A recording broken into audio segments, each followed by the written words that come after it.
things are possible. Only believe. My Lord, I believe. Yes, I believe. My Lord, I believe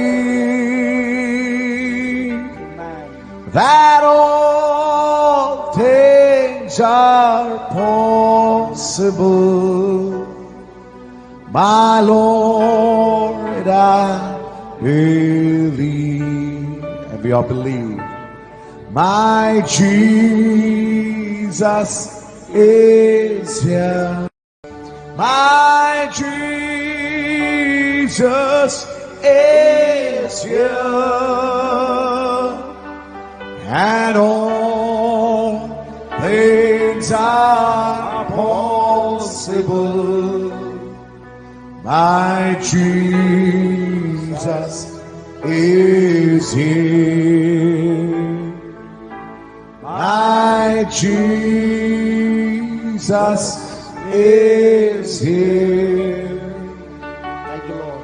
My Jesus is here. And all things are possible. My Jesus is here. హల్లెలూయా. పరిశుద్ధ గ్రంథము వైపు తిరుగుదాం. పరిశుద్ధ గ్రంథంలో నుండి ప్రకటన గ్రంథం 4వ అధ్యాయము 2-3 వచనాలు చదువుదాం. వెంటనే నేను ఆత్మవశుడనైతిని, అదిగో పరలోకమందు ఒక సింహాసనము వేయబడి ఉండెను. సింహాసనమునందు ఒకడు ఆసీనుడై ఉండెను. ఆసీనుడైన వాడు దృష్టికి సూర్యకాంత పద్మరాగములను పోలినవాడు, మరకతము వలె ప్రకాశించు వర్షపు ధనస్సు సింహాసనమును ఆవరించి ఉండెను. చాలండి. ఇంకొక లేఖన భాగం వైపు తిరుగుదాం. ఆదికాండము 9వ అధ్యాయము 8 వచనము నుండి చదువుదాం.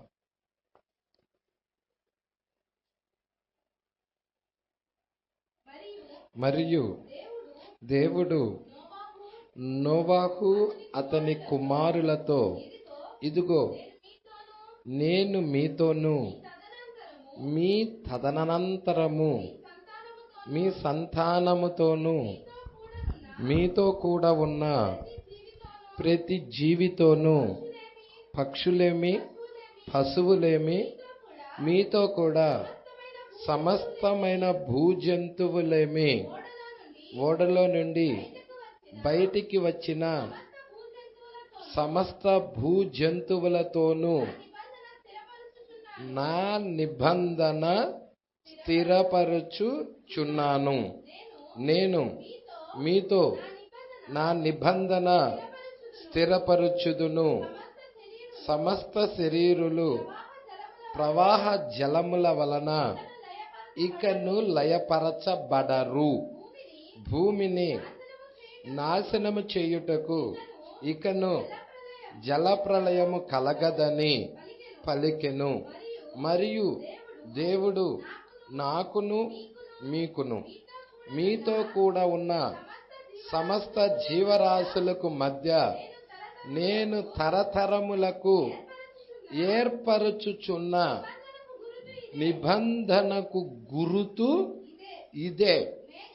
మేఘములో నా ధనస్సు ఉంచి తిని, అది నాకును భూమికిని మధ్య నిబంధనకు గుర్తుగా ఉండును. భూమిపైకి నేను మేఘమును రప్పించుచున్నప్పుడు ఆ ధనస్సు మేఘములో కనబడును.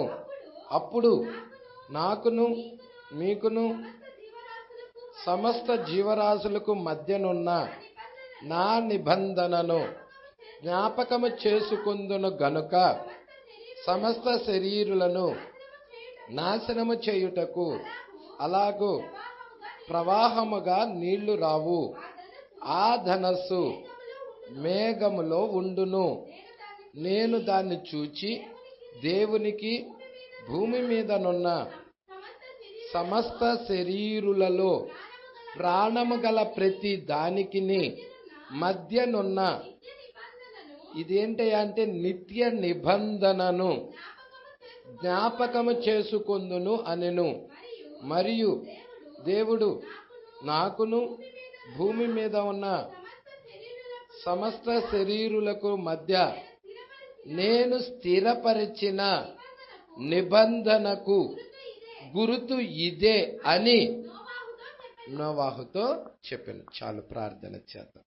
స్తోత్రములు ప్రభువ, మహిమగల రాజా, మీకే స్తుతులు స్తోత్రములు ప్రభువ. అయ్యా, ఇప్పటిదాకా నీ ప్రియబిడ్డల పాటల ద్వారా నేను స్తుతించారు. చప్పట్లు కొట్టుచు, వాయిద్యాలు వాయించుచు, కంఠస్వరాల ద్వారా నీకు మహిమను తెచ్చారు ప్రభువ. అతి ప్రాముఖ్యమైన భాగంలోనికి ఇప్పుడు మేము వచ్చి ఉన్నాము ప్రభువ. ఈ గడియ వాక్యము మీరు మాతో మాట్లాడండి ప్రభువ. ప్రస్తుత కాలానికి సంబంధించిన వర్తమానము మీరు ఇవ్వండి ప్రభువ. తద్వారా మేము బ్రతుకులాగా, తద్వారా మేము జీవం పొందుకొనులాగా, తద్వారా నీ వెలుగులో మేము నడుచులాగా నీ సహాయము మాకు కలగజేయమని అడుగుచున్నాము. నిజముగా కొద్ది నిమిషాలు మీరే మాతో మాట్లాడమని, ఇక్కడ ఆత్మ సంబంధమైన వాతావరణము కలగజేయమని, కనబడని చీకటాత్మలన్నిటినీ స్థలము నుండి గద్దించమని, ప్రతి బలహీనత నుండి కూడా నీ ప్రియబిడ్డలను విడిపించమని, దైవిక ప్రేమతో నింపమని, ఆ తలరాయి ప్రేమతో నింపండి ప్రభువా. ఆ ఎత్తబడే విశ్వాసం మా అందరికి దయచేయమని నజరేయుడైన యేసుక్రీస్తు నామములో ప్రార్థన చేసి అడిగి వేడుకొనుచున్నాము. ఆమేన్. కూర్చుందాం.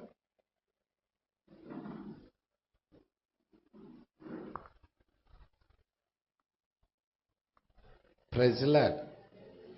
మరి చాలా ప్రాముఖ్యమైన అంశం, మరి ఎవరు మిస్ చేసుకోవద్దు. ఇది మరలా టీవీ వినండి. చాలా అద్భుతమైన కార్యాలు దేవుడు ఈ రాత్రి కాల సమయంలో మనతో మాట్లాడనై ఉన్నాడు. హల్లెలూయా. మరి నేను నమ్ముచున్నాను దేవుడు మనందరికీ కూడా మరి అందరితో దేవుడు మాట్లాడతాడని నమ్ముచున్నాను. దేవుడికి మహిమ కలుగునుగాక. 2 చోట్ల నుండి మనము చూసాం. ఒకటి ప్రకటన గ్రంథంలో చూసాము, రెండవది మరి ఆది కాండంలో కూడా చూసాం. హల్లెలూయా. ఎందుకంటే మరి ప్రకటన గ్రంథంలో మనము చూసినది వధువు ఎత్తబడుట గురించి, 4వ అధ్యాయంలో వధువు ఎత్తబడుట గురించి అక్కడ రాయబడి ఉన్నది. హల్లెలూయా. మరి అక్కడ మరి వర్షపు ధనుసు గురించి కూడా రాయబడటం మనం చూస్తా ఉన్నాం. మరకతము పోలి ఉండటం మనం చూస్తా ఉన్నాం. అంటే మరకతము అంటే పసుపుతో కూడిన పచ్చని రంగు. ప్రజల ఇప్పుడు నోవాహు కాలంలో వర్షపు ధనుస్సును మనం చూస్తున్నాము. ఇది నోవాహు కాలంలో మరి దేవుడు వర్షపు ధనుస్సును ఆకాశంలో గుర్తుగా పెట్టాడు. ఇది టోకెన్ అని చెప్పాడు. ప్రజల ఇది నాకును మరి అదే విధముగా భూమికి, అదే విధముగా సమస్త జీవరాశులకి, అదే విధంగా ఓడలో నుండి బయటకు వచ్చిన ప్రతి ఒక్కరితో కూడా ఇది నిబంధన అయి ఉన్నది. ప్రజల మరి ఈ నిబంధన ఈ చివరి కాలంలో తీసుకొని వస్తున్నాడు. నోవాహు కాలంలో దేవుడు ఏ నిబంధన అయితే చేశాడో అదే నిబంధనని ఈ అంత్యకాలంలో చివరి కాలంలో తీసుకొని వస్తా ఉన్నాడు. మీరు చూడండి, ప్రకటన 10 నిబంధన దూత. మీరు చూస్తున్నారా? ఏ దేవుడైతే ఆది కాండంలో నోవాహు దగ్గర నిబంధన చేశాడో అదే దేవుడు ప్రకటన 10లో దిగొచ్చాడు. మీరు చూస్తే అక్కడ ఒట్టు పెట్టుకొనలా నిబంధన చేశాడు. మీరు చూడండి, పరలోకమును అందులో ఉన్న వాటిని, భూమిని అందులో ఉన్న వాటిని, సముద్రమును అందులో ఉన్న వాటిని సృష్టించి, ఎవరు వాటన్నిటిని సృష్టించింది? ఆయనే. సృష్టించి యుగ యుగములు జీవించుచున్నవాని అంటే ఎవరి మీద ఒట్టు పెట్టుకున్నాడు? ఆయన మీద ఒట్టు పెట్టుకున్నాడు. యుగ యుగాలు జీవించుచున్న వాడిని తోడని ఒట్టు పెట్టుకొని ఇక సమయం అనేది ఉండదు. ప్రజల అంటే కాలములో పడిన మానవుడిని తిరిగి నిత్యత్వంలోకి తీసుకొని వెళ్ళటానికి ప్రణాళిక అంతా సిద్ధమైపోయింది. సృష్టి అంతా కూడా ఎదురు చూస్తా ఉన్నది ఈ దినము కోసం. ప్రతి మానవ జాతి, పక్షులు గాని, జంతువులు గాని, ప్రకృతి గాని సమస్తము కూడా ఈ దినము కొరకు ఎదురు చూస్తా ఉన్నారు. ప్రజల ఇది చాలా ప్రాముఖ్యమైనది. ఇక్కడ మీరు చూడండి, మీరే చూడండి 8వ వచనం, ఆదికాండం 9:8. ఇదిగో దేవుడు నోవాహు అతని కుమారులతో, ఇదిగో నేను మీతోను మీ తదనంతరము మీ సంతానముతోను. మరి ఆ యొక్క నోవాహు తర్వాత వచ్చిన జనరేషనేగా మీ తదనంతరం మీ సంతానం. హల్లెలూయా. ఆ యొక్క నోవాహు యొక్క 3 కుమారుల ద్వారా వచ్చిన జనరేషన్ మొత్తం. దేవుడికి మహిమ కలుగును గాక. షేము, హాము, యాపేతు. మీరు చూస్తున్నారుగా, షేములో నుండి ఎవరు వచ్చారు? ఇజ్రాయేల్ ప్రజలు. యాపేతులో నుండి ఎవరు వచ్చారు? సమరీయులు. మరి హాములో నుండి ఎవరు వచ్చారు? అన్యజనులు. అంటే వీరందరికీ కూడా ఈ నిబంధన అందరికీ కూడానా? ప్రజల అందరికీ కూడా అదేగా రాసింది అక్కడ. నీ తర్వాత నీ సంతానానికి, మీ సంతానాన్ని చూస్తున్నారండి. నేను మీతోను మీ తదనంతరం నీ కాదు మీ బహువచనం. అది పట్టుకుంటున్నావా? నీ అంటే సింగులర్ పదం. అంటే వాళ్ళల్లో ఎవరో ఒకరి గురించే మాట్లాడుతున్నాడని. అది నోవాహుతో కావచ్చు, లేకపోతే షేముతో కావచ్చు, లేకపోతే ఆముతో కావచ్చు, లేకపోతే యాపేతుతో కావచ్చు. కానీ మీ అనేదలికే అది బహువచనమై ఉన్నది. వారి సంతానముతో కూడా నిబంధన ఉన్నది. ఏంటి ఆ నిబంధన? వర్షపు ధనుసు. ఏంటి వర్షపు ధనుసు యొక్క ప్రాముఖ్యత? ఈ వర్షపు ధనుసు యొక్క ప్రాముఖ్యత ఏమిటి? ఈ సృష్టించేటప్పుడు ఈ వర్షపు ధనుసు ఉన్నదా? ఈ సృష్టి కలుగుతున్నప్పుడు వర్షపు ధనుసు ఉన్నదా? ఈ భూమి ఆకాశాలు కలుగుతున్నప్పుడు వర్షపు ధనుసు ఉన్నదా? సమస్త పక్షులు జీవరాశి కలుగుతున్నప్పుడు వర్షపు ధనుసు ఉన్నదా? జంతువులు కలుగుతున్నప్పుడు వర్షపు ధనుసు ఉన్నదా? మహాసముద్రాలన్నీ కలుగుతున్నప్పుడు వర్షపు ధనుసు ఉన్నదా? ఉన్నది. ఎవరి వర్షపు ధనుసు? ఈ వర్షపు ధనుసు ఎవరో కాదు, ఆయన భార్యే. ఇప్పుడు ఆదాము భార్య ఉన్నట్టుగా యేసుక్రీస్తు సృష్టిని చేసేటప్పుడు యేసుక్రీస్తులో ఆయన భార్య ఉన్నదా? హల్లెలూయా. ఇంకొక విషయం చెప్పమంటావా? సిలువ మీద యేసుక్రీస్తు సిలువ పొందుతున్నప్పుడు, సిలువ మరణం పొందుతున్నప్పుడు ఆయన భార్య ఆయనతో ఉన్నదా? Praise the Lord. అంటే యేసుక్రీస్తుతో పాటు కూడా వధువు కూడా శ్రమ పడినది అక్కడ. ఆయన భార్య ఆయనతోనే ఉన్నది. Praise the Lord. ఈరోజు సబ్జెక్ట్ ఎవరు మిస్ అవ్వద్దు. ఎందుకంటే ఇది 8వ వచనం నుండి 17వ వచనం దాకా most important. Praise the Lord. ఇదేంటి అంటే గుర్తు, టోకెన్.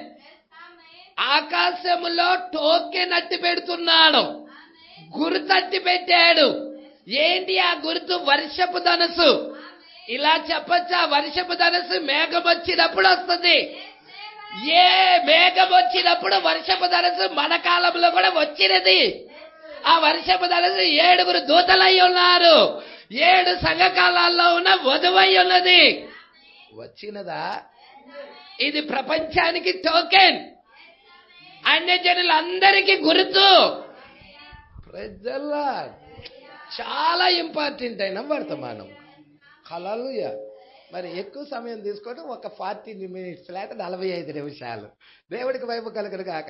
ఎందుకంటే చాలా తక్కువ టైంలో మంచి వర్తమానం మన బ్రెయిన్లోకి వెళ్ళాలి, మన మనసులోకి వెళ్ళాలి. హల్లెలూయా. సరే చూద్దాం. దేవుడికి మహిమ కలుగును గాక. ఇక్కడ 78వ పేర. మీరందరూ గత వారాల్లో ఇదంతా నెమరు వేసుకోండి. హల్లెలూయా.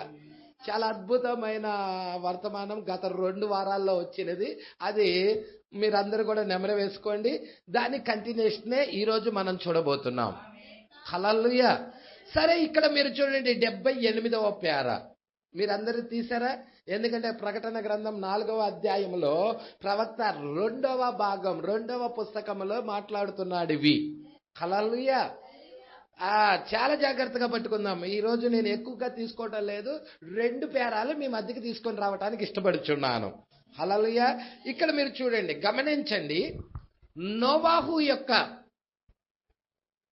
ఏంటి పాస్టర్ గారు, నోవాహు యొక్క అని డాష్ డాష్ డాష్ అని సెమీకోలన్ పెట్టుకుంటే వెళ్ళిపోయాడు.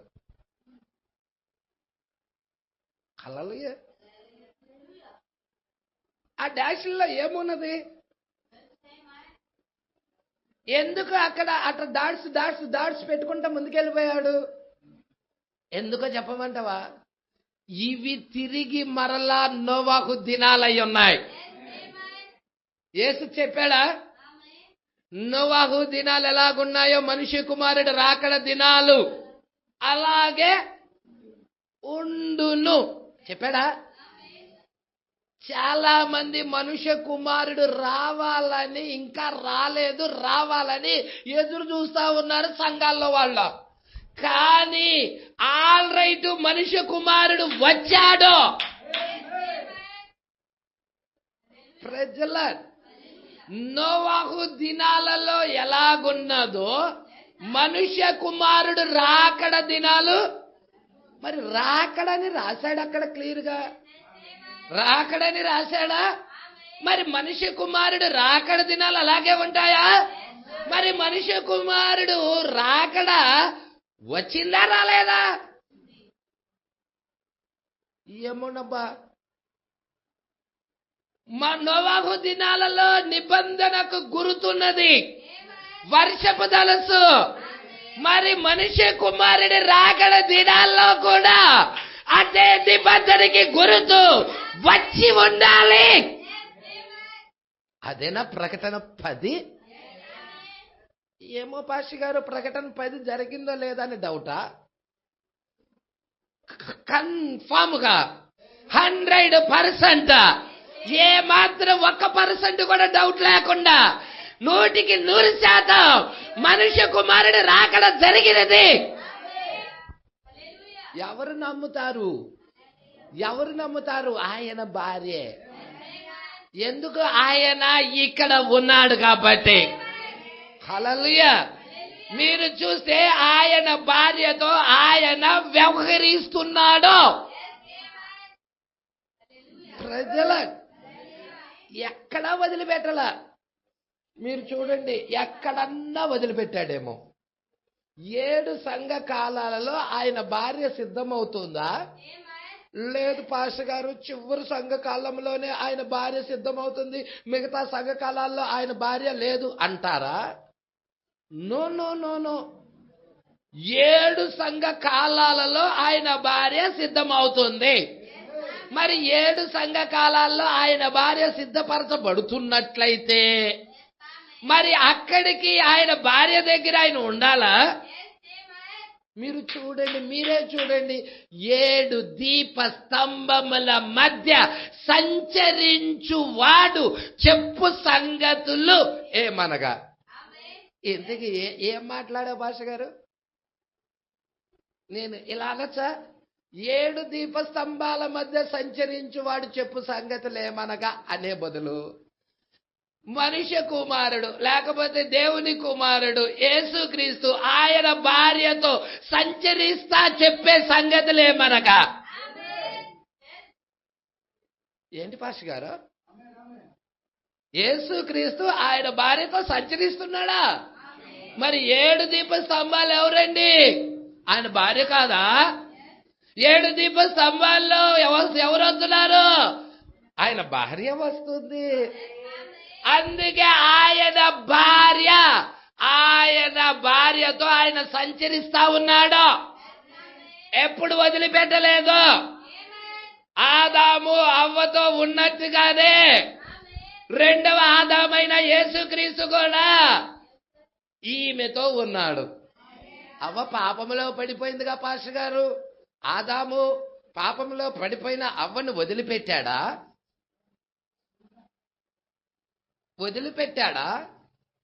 No no no no no. పాపములో పడిపోయినా గాని మొదటి ఆదాము ఆమె యొక్క పాపములోకి వెళ్ళిపోయాడు. ఆమెని కాపాడటానికి, ఆమెని రక్షించడానికి.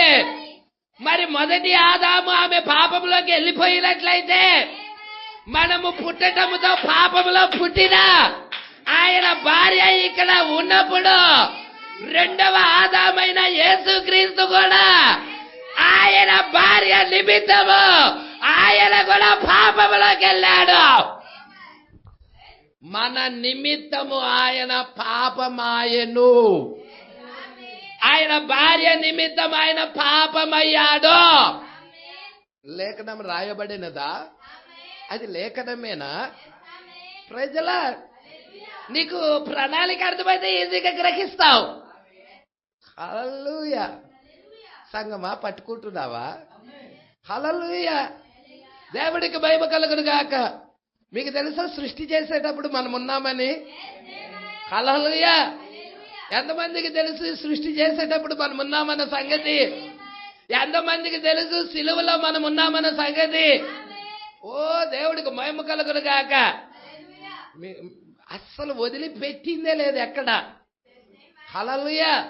సరే, చాలా జాగ్రత్తగా పట్టుకుందాం ఈ వర్తమానం. చాలా జాగ్రత్తగా పట్టుకోండి. చాలా అద్భుతమైన వర్తమానం. హల్లెలూయా. ఇక్కడ నోవాహు యొక్క అని కొంచెం ముందు ఏమి ఇచ్చేశాడు? ఐఫోన్ ఇచ్చేశాడు. డాష్ డాష్ డాష్ ఇచ్చాడు. తర్వాత ఏమన్నాడు? నోవాహు వర్షపు ధనుసు అన్నాడు. రైతులే ఏంటి పాస్టర్ గారు? నోవాహు వర్షపు ధనస్సు అన్నాడు. ఈ విషయాలు పట్టుకుంటున్నారా? ఇప్పుడు నేను మీకు ఒక విషయం చెప్తా. వర్షపు ధనుసు ఎవరు? ఆయన భార్యే. ఆయన భార్యే అంటే మనమే. 7 వర్షపు ధనుసు ఏదో కాదు, 7 ఈ దీపవృక్షమే. దీపవృక్షముగా ఒకసారి చెప్పాడు, వర్షపు ధనుసుగా ఒకసారి చెప్పాడు. అంటే ఇవన్నీ గుర్తులు. దేనికి గుర్తులయ్యా అంటే ఆయన భార్యకి. హల్లెలూయా. ఇక్కడ మీరు చూడండి, నోవాహు వర్షపు ధనుసు మొదటిగా 7 రంగులను చూపించి ఉన్నది. హల్లెలూయా. వర్షపు ధనుసులో ఎన్ని కలర్స్ ఉన్నాయి? 7 సంఘకాలాలను సూచిస్తుంది. ఆ 7 కలర్స్ కూడా 7 సంఘకాలాలను సూచిస్తుంది. ప్రజల మీకు తెలుసా మొట్టమొదటి సంఘకాలం ఎలా ప్రారంభమైనదో? యేసుక్రీస్తు రక్తము ద్వారాగా. ప్రజల అదే విధముగా మొట్టమొదటిది ఏంటో తెలుసా? ఎరుపై ఉన్నది, ఎరుపు రంగై ఉన్నది. ప్రజల ఈ 7 రంగులు ఎలాగొస్తున్నాయో, ఏ విధముగా ఒకదానికి ఒకటి లింక్ ఉన్నదో, సంఘకాలాలు కూడా ఒక సంఘకాలానికి ఇంకొక సంఘకాలానికి లింక్ ఉంది. ఒక సంఘకాలం ఇంకొక సంఘకాలం లింక్ లేకుండా లేవు. మీరు ఈ వర్షపు ధనుసులో కలర్స్ ఎలా వస్తున్నాయో చూస్తే 7 సంఘకాలాల్లో కూడా ఎలాగా వధువు వస్తుందో మీరు అర్థమవుతుంది. ఇప్పుడు చాలా జాగ్రత్తగా ఆనందించున్నారా? ఆనందముగా ఉన్నదా? సరే, చాలా జాగ్రత్తగా పట్టుకోండి. ఎందుకంటే తక్కువ టైంలో మీకు అతి ప్రాముఖ్యమైన అంశము మీలోకి వెళ్ళాలని కోరుకుంటున్నా. హల్లెలూయా. ఇప్పుడు నోవాహు వర్షపు ధనుసు మొదటిగా 7 రంగులను 7 రంగులు చూపించినది. అంటే వర్షపు ధనుసులో 7 రంగులున్నాయి. ప్రజల దేవుడికి మహిమ కలుగును గాక.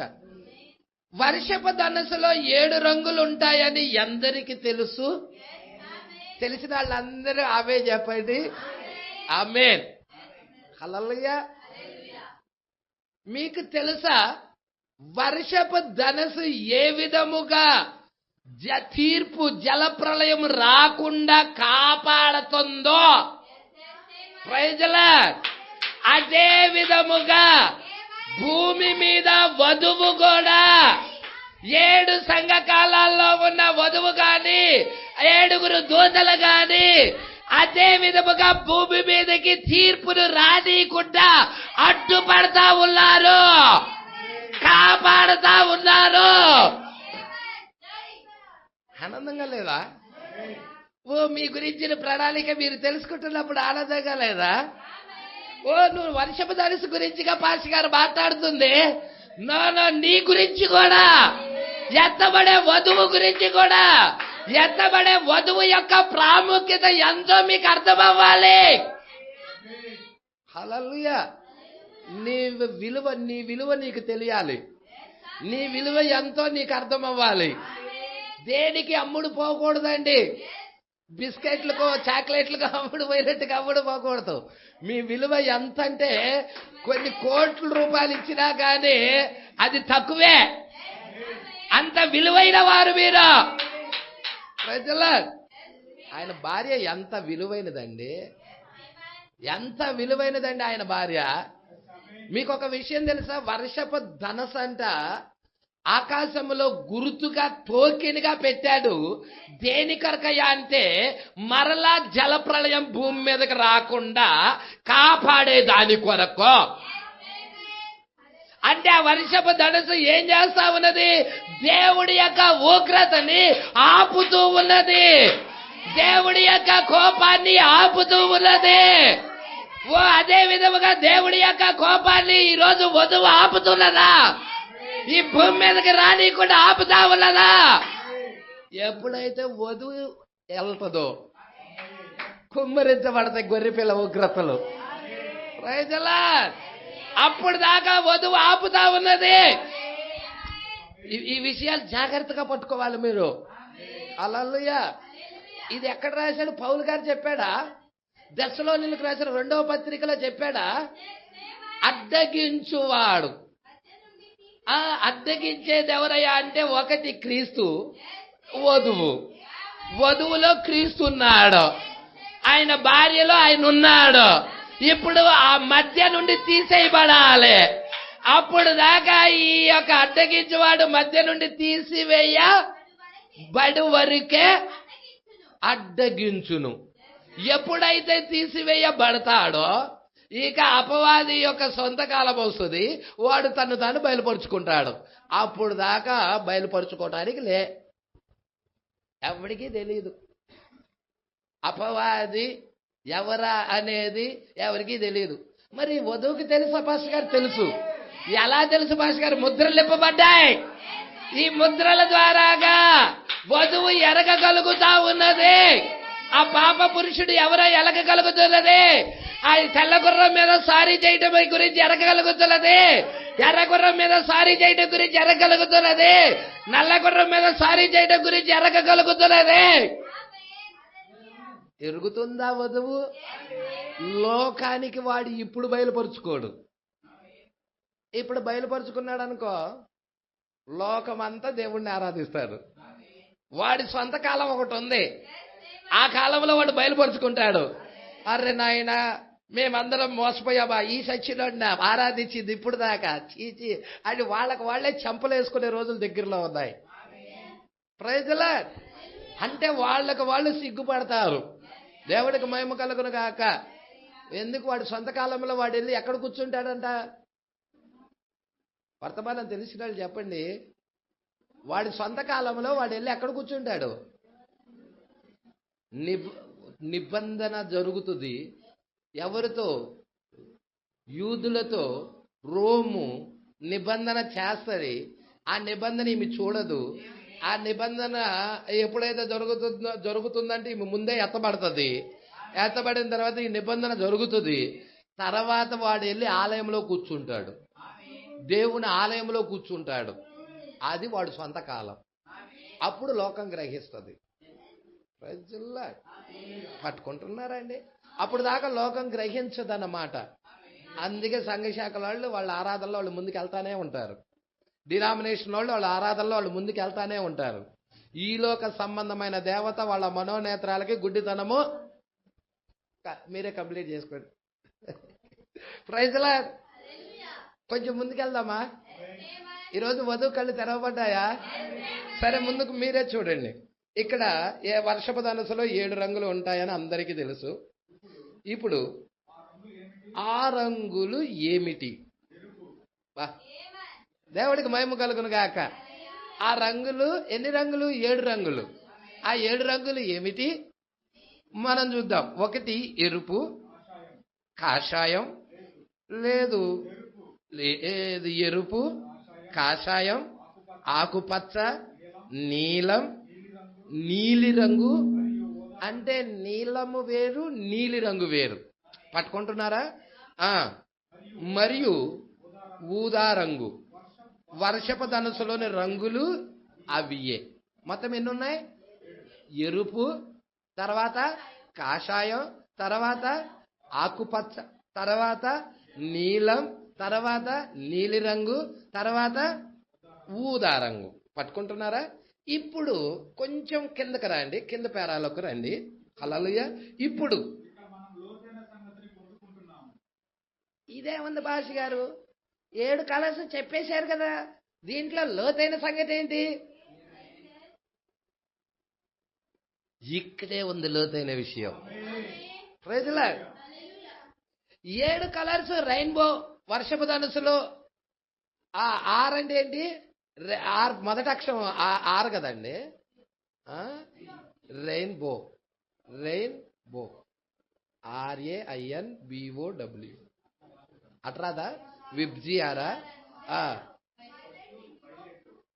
ఆ కలర్లోకి వెళ్ళాలా ప్రవక్త? ఇక్కడ రెడ్ లోకి వెళ్ళాడు. ఫస్ట్ రెడ్ లోకి వెళ్ళాడు. అర్థమైందా?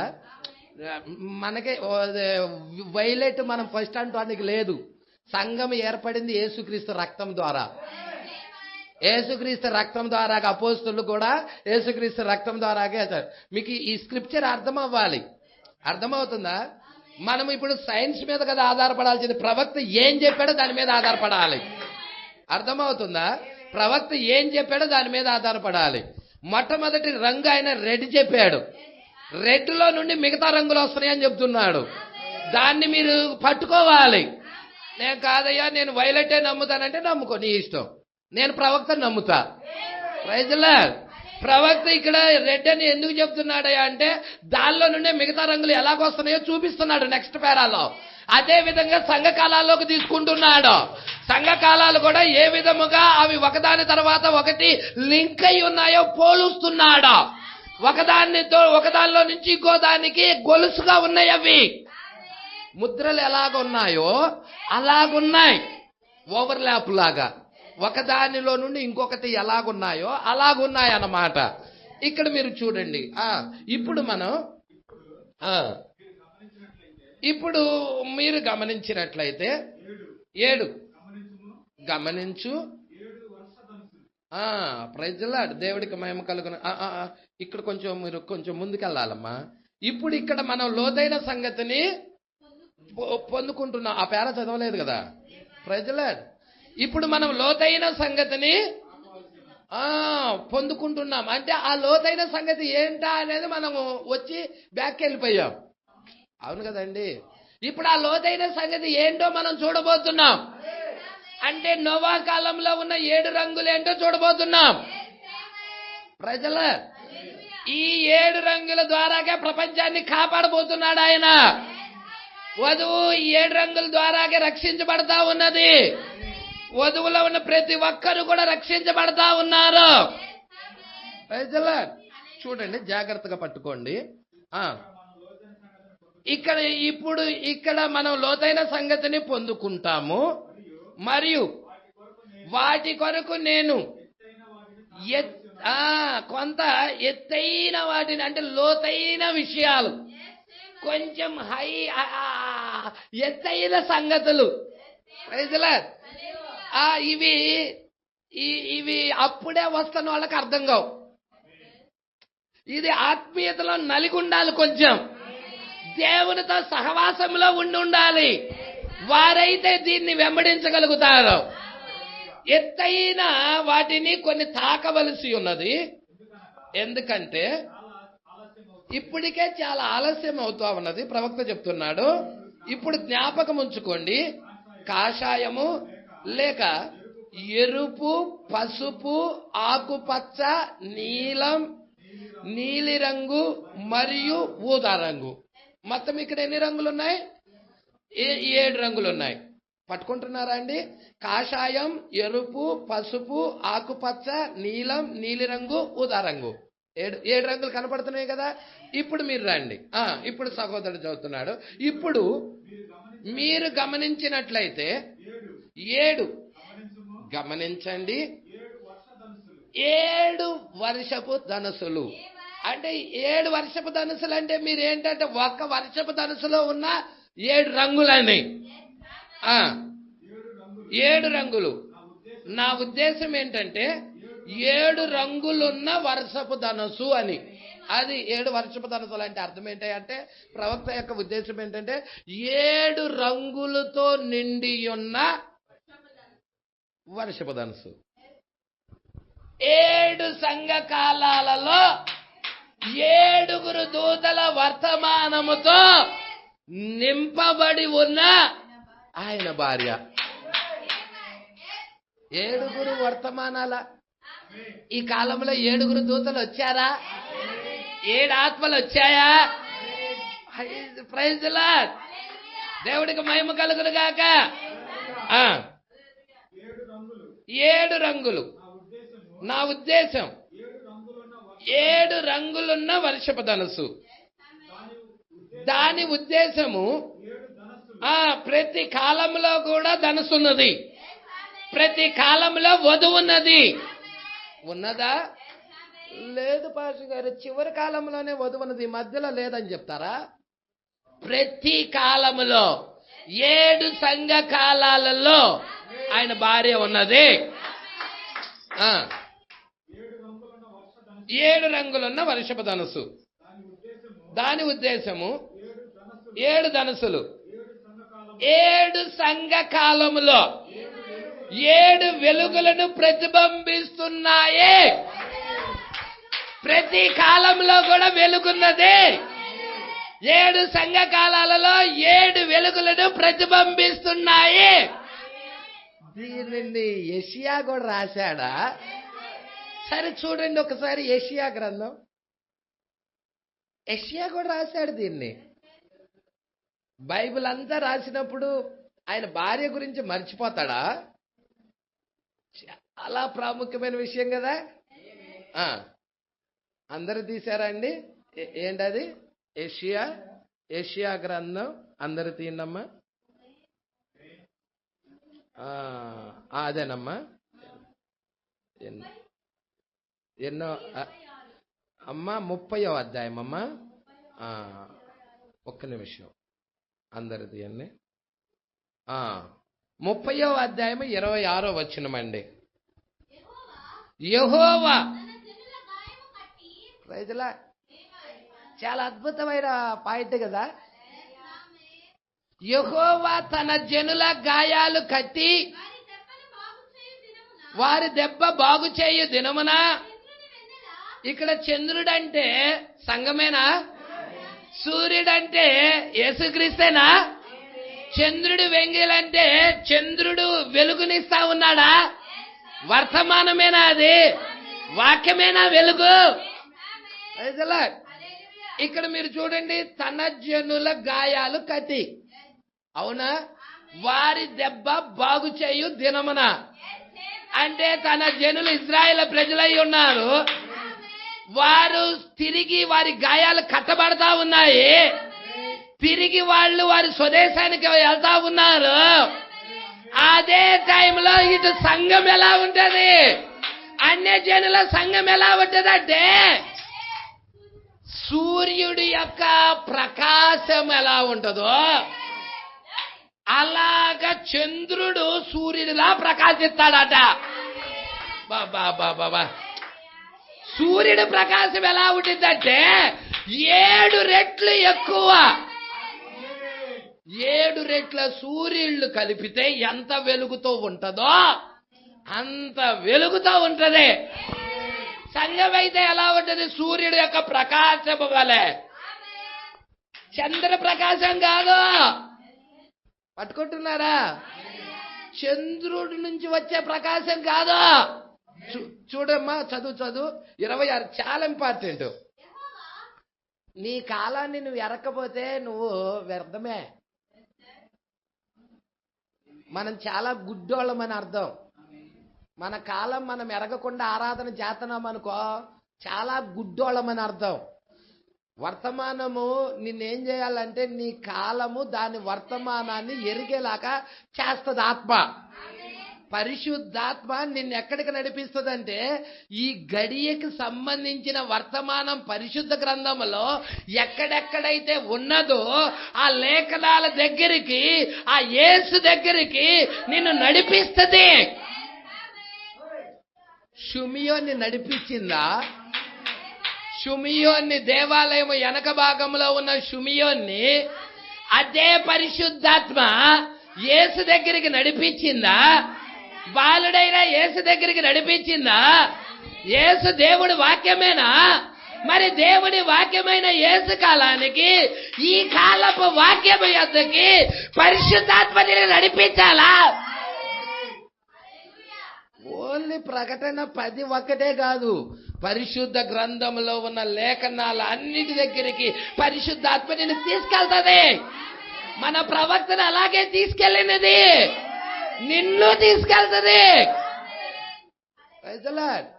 నువ్వు నమ్మకంగా ఉండాలి, కాకపోతే యథార్థవంతుడుగా ఉండాలి, దేవుడికి ఇష్టడుగా ఉండాలి. అప్పుడు దేవుడు నిన్ను తీసుకొని వెళ్ళటానికి ఇష్టపడతాడు. ఆ ఇష్టడుగా లేకపోతే దేవుడు ఆత్మ ఆగిపోతుంది, నిన్ను తీసుకెళ్ళలేడు. ఆ బయలుపాటలు, ఆ ప్రత్యక్షతలు ఇక నీకు రావు, కట్ అవుతాయి. ప్రజలాడ్ ఎక్కడో పొరపాటు ఉన్నదని గ్రహించుకొని సరి చేసుకున్నప్పుడు మరలా ముందుకు యేసుతో ప్రయాణం చేయగలం. ప్రజలాడ్ మరి ఒకసారి యేసు యొక్క తల్లి తండ్రి యేసు తమతోనే ఉండేనని గ్రహించి వాళ్ళు అనుకొని 3 రోజుల ప్రయాణం అంత దూరం వెళ్ళిపోయారు. ఆయన వదిలిపెట్టేసి వెళ్ళిపోతా ఉన్నారు. వాళ్ళ ఉద్దేశంలో యేసు మాతోనే ఉన్నాడు అనుకొని వెళ్ళిపోతా ఉన్నారు. నేడు సంఘము అలాంటి స్థితిలోనే ఉండిపోయింది అన్నాడు ప్రవక్త. Praise the Lord. అక్కడికి వెళ్ళిన తర్వాత వాళ్ళ పక్కన చూసుకునేదానికి యేసు లేడు. Praise the Lord. ఏది యేసు? యేసు ఎక్కడున్నాడు? యేసేది? హల్లెలూయా. మొత్తం ఎతికాడు, యేసు కనపడలేదు. ఎక్కడైతే యేసును వాళ్ళు వదిలిపెట్టారో తిరిగి మరలా వెనక్కొచ్చారు. వాళ్ళు ఎక్కడికి వచ్చారయ్యా అంటే తిరిగి మరలా ప్రారంభానికి వచ్చారు. నేడు లవోదికయ సంఘము కూడా ఈ కాల ప్రవక్త ఏం చేశాడయ్యా అంటే యేసును వదిలిపెట్టారు మధ్యలో. అందుకే కాల ప్రవక్త వచ్చి ఈ కాలంలో ఉన్న జనులని ఎఫెస్ దగ్గరికి, ప్రారంభంలో ఉన్న సంఘము దగ్గరికి, మూల వాక్యము దగ్గరికి తీసుకొని వెళ్ళిపోయాడు. దేవుడికి మహిమ కలుగునుగాక. పట్టుకుంటున్నారా అండి? యేసేపు మరియాకి ప్రొటెక్షన్ గా ఉన్నాడు. మరియాని కాపాడటానికి మరియాకి భర్తగా ప్రొటెక్షన్ గా ఉన్నాడు.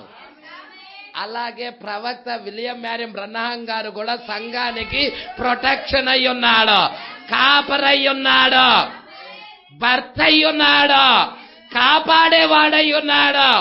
అందుకే ఈమెను తిరిగి మరలా ఎక్కడికి తీసుకెళ్లాడంటే ఆ ఎఫెస్ దగ్గరికి తీసుకెళ్లాడు. పట్టుకుంటున్నారా? అక్కడ కనుగొన్నది అక్కడ వాళ్ళు యేసును కనుగొన్నారు. తిరిగి ఆ సహజాతీతమైన కార్యాలు కనబడతా ఉన్నాయి, మన మధ్య కదిలాడుతా ఉన్నాయి. ఎందుకో తెలుసా? యేసు ఇక్కడ తిరిగి మరలా కనుక్కున్నాం కాబట్టి. సరే సరే, ఇక్కడికి వచ్చేద్దాం. 26 యెహోవా ఇక్కడ తన జనుల గాయములను కట్టి వారి దెబ్బను ఇజ్రాయేల్ ప్రజలు ప్రపంచానికి చల్లా చెదురై వెళ్ళిపోయిన వారందరూ కూడా తిరిగి వారి స్వదేశముగా కూడుకుంటున్నారు. ఎప్పుడండి? ఓకే, 1948. అదే రాజూరుపు చెట్టు లేతదే చిగురించట. హల్లెలూయా. వారి దెబ్బ బాగు చేయు దినమున చంద్రుడి యొక్క వెన్నెల. ఇప్పుడు చంద్రుడు అంటే ఎవరో చెప్పండి? సంఘం. ఎప్పుడు? వారి దెబ్బ బాగు చేయు దినమున అంటే చివరి కాలంలో ఉన్న సంఘం, అంత్యకాలంలో ఉన్న సంఘం. వాళ్ళు ఇప్పుడు ఎప్పుడు వచ్చారో మీకు అందరికీ తెలుసు కదా. 1948 మే 14 వచ్చారు. ఏది ఏమన్నా ఫిలదెల్ఫియా కాలంలో ఏమైనా వచ్చారా? లూథర్ కాలంలో ఏమైనా వచ్చారా? No no no. పట్టుకుంటున్నారా? ఈ విషయాలు పట్టుకుంటున్నారా? దేవుడికి మహిమ కలుగునుగాక. అందుకే మీరు జాగ్రత్తగా పట్టుకోండి. ఈ యొక్క చివరి కాలంలో వారు స్వదేశానికి వెళ్ళిపోయారు. చాలా మందికి డౌట్, వారు స్వదేశానికి వెళ్ళిపోయినా దేవుడు వారితో వ్యవహరించటం లేదు. Naomi వెళ్ళినది, Bethlehem వెళ్ళినది. నయోమితో పాటు రూతు కూడా బెత్లెహేంకి వెళ్ళినది. బోయాజు వ్యవహారం అంతా రూతుతోనే ఉన్నది. ఎందుకంటే ఇంకా నయోమితో వెళ్ళటం లేదు ఆయన. ఈ రోజు వధువు ఎత్తబడేంత వరకే అన్యజనులతోనే యేసుక్రీస్తు వ్యవహరిస్తాడు. కానీ ఈమె భూమి మీద ఉన్నప్పుడు యూదులతో వ్యవహరించడు. వారు స్వదేశంగా వెళ్ళినప్పటికీ కూడా వారితో వ్యవహరించడు. ఒకసారి యేసేపు నన్ను ఆ ప్రశ్న అడిగారు. వాళ్ళు వెళ్ళారుగా పాస్టర్ గారు, వారందరూ కూడా దేశంగా వెళ్ళారుగా, మరి వాళ్ళకి రాజ్యం ఇవ్వబడినదిగా. ప్రజల్లా మరి దేవుడు వారితో వ్యవహరించడట అంటే ఈమె ఇక్కడ ఉండంగా దేవుడు వ్యవహరించడు. ఈమె ఎప్పుడైతే ఇక్కడ నుండి తీసేయబడుతుందో అప్పుడు దేవుడు అక్కడ ఇజ్రాయేలుతో వ్యవహరిస్తాడు. పట్టుకుంటున్నారో లేదో? హల్లెలూయా. సువార్తల్లో నుండి బ్రదర్ చదివి నాకు వినిపించాడు. అది ఆ బ్రదర్ నాకు బాగా గుర్తు ఆ లేఖనం. దేవుడికి మహిమ కలుగునుగాక. సరే, కొంచెం చూద్దాం. ఇక్కడ చంద్రుడి యొక్క వెన్నెల సూర్యుని ప్రకాశము వలె ఉండును. సూర్యుని ప్రకాశము 7 దినాల వెలుగు ఒకే దినమున ప్రకాశించినట్లు ఉండును. అంటే ఈ చివరి కాలంలో 7 వెలుగు, 7 ఆత్మ వచ్చినదా? యోహాను చూశాడా దాన్ని? మరి యోహాను వధువుకు సాదృశ్యమేనా? ఈ కాలంలో 7 ఆత్మతో నింపబడాలా? 7 కలర్స్, రెయిన్బోలో ఉన్న 7 కలర్స్, 7 ఆత్మ, 7 వెలుగులతో ఈమె నింపబడతా ఉన్నదే.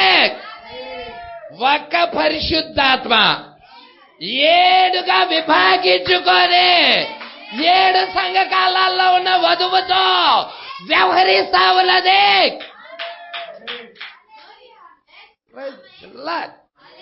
పట్టుకుంటున్నారా? ఇవి కొంచెం ముందుకు చూద్దామా? సంతోషంగా ఉన్నారా? కరే చూద్దాం. ఇక్కడ నేను ఇష్టపడుతున్నాను. ఇప్పుడు మీరు గమనించినట్లయితే 7ను గమనించుము. 7 వర్షపు ధనస్సులు, 7 రంగులు. నా ఉద్దేశము 7 రంగులున్న వర్షపు ధనస్సు, దాని ఉద్దేశము 7 ధనస్సులు. 7 సంఘకాలాలు 7 వెలుగులను ప్రతిబింబిస్తున్నాయి. ఏంటి? 7 సంఘకాలాలు 7 వెలుగులను ప్రతిబింబిస్తున్నాయి. ఎఫెసు కాలపు వెలుగుందా? స్వర్ణ కాలపు వెలుగున్నదా? పెర్గమా కాలపు వెలుగున్నదా? తుయితైర కాలపు వెలుగున్నదా? సార్దీసు సంఘాలకు వెలుగున్నదా? ఇక్కడ ఫిలదెల్ఫియా సంఘాలకు వెలుగున్నదా? లవొదికయ కాలపు వెలుగున్నదా? మీరు ఇంకొకటి చెప్పమంటే ఇప్పుడు మనం 8th డేలో వెళ్తున్నాం. 8th డే ఏంటో తెలుసా? నిత్యత్వం అయి ఉన్నదే. ఇప్పుడు మీరు చూడండి, పరిపూర్ణ మానవుని స్వరూపం ఉందా ఇక్కడ? పిరమిడ్ అక్కడ ఉంది కదా. ఇప్పుడు మనల్ని లవొదికయలో నుండి ఎక్కడికి తీసుకెళ్లాడో చెప్పండి? ఆ గ్యాప్ లోకి తీసుకెళ్లాడు. అంటే తలరాయి కిందకి తీసుకొచ్చాడు. తలరాయి 63లో దిగొచ్చినది. ఆ తలరాయి యొక్క ప్రసన్నత కిందకి, ఆ వెలుగు కిందకి, 7 వెలుగుల కిందకి ఈ వధువును తీసుకొని వెళతా ఉన్నాడు.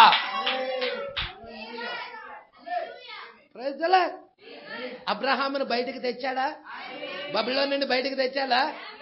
7వ సంఘకాలంలో ఉన్న వధువును బయటికి తెచ్చాడా? మోషే నిర్గమాకాండంలో ఇజ్రాయేల్ ప్రజలు ఐగుప్తు నుండి బయటికి తెచ్చాడా? విలియం మేరీ బ్రనాము లవొదికయ సంఘకాలంలో నుండి వధువును బయటికి తెచ్చాడా? Praise the lord. బయటికి వచ్చిన వధువు ఎక్కడుంది పాస్టర్ గారు? ఇదిగో ఆ గ్యాప్ లో, ఆ ఖాళీలో.